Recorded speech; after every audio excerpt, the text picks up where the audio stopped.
வணக்கம். வாழ்விலே ஒருவன் கொண்ட குறிக்கோளை நிறைவேற்றுவதற்காக அடைய வேண்டிய இலக்கை நோக்கி பயணிக்கும் பொழுது அவனுக்கு துன்பங்களும் துயரங்களும் தடைகளும் தடங்கல்களும் வருவது இயல்பு. அப்படி எதிர்த்து தடைகள் வருகின்ற பொழுதெல்லாம் பகடினை போல விளங்கக்கூடியவனுக்கு அந்த துன்பமே துன்பத்தை அடையும். இடுக்கண் அழியாமை என்ற அதிகாரத்தில்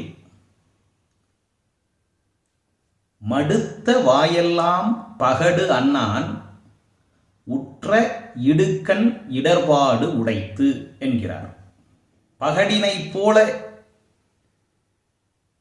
துன்பம் வருகின்ற பொழுது மன உறுதியோடு தாங்கிக் கொண்டு தொடர்ந்து நடைபோடுபவனுக்கு துன்பத்தால் எந்த துன்பமும் இல்லை, அவனால் தான் அந்த துன்பம் துன்பப்படும், அந்த இடர்பாடு அடையும் என்பது இக்குறளின் கருத்து.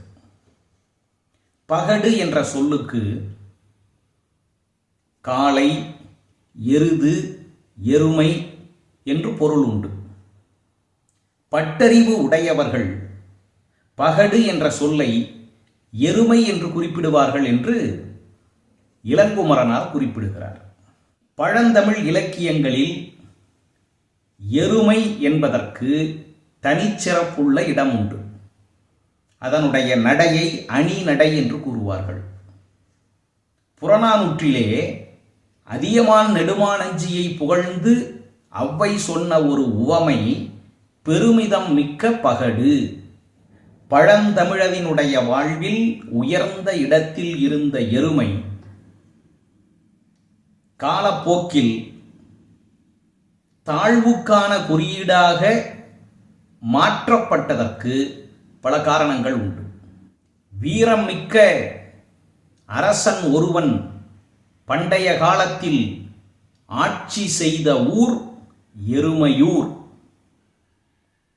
அந்த எருமையூர் வடமொழியிலே மகிசம் என்று மாறி மகிசமூராக திரிந்து இன்றைக்கு மைசூர் என்று வழங்கப்படுகிறது. பகடு என்பதனுடைய சிறப்புத்தன்மை, இந்த பகடு பாரம் ஏற்றிக்கொண்டு வண்டியை இழுத்துச் செல்லும் போது இழுக்க முடியாத அளவுக்கு பாரம் அழுத்தினால் கூட ஓர் அடி கூட பின்வாங்காதாம். தடை வருகின்ற பொழுது அதே இடத்திலே நின்று ஆசுவாசப்படுத்திக் கொண்டு தன்னை தகுதிப்படுத்திக் கொண்டு மீண்டும் முன்னேறி செல்லுமாம். ஆனால் ஓர் அடி கூட பின்வாங்காத தன்மை உடையதுதான் பகடு.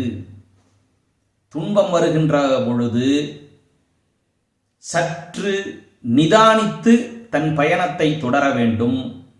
ஓர் அடி கூட பின்வாங்கக்கூடாது என்பதற்காகத்தான் வள்ளுவர் பகடு என்பதை உவமையாக உதாரணமாக இந்த குறளில் குறிப்பிட்டுள்ளார்.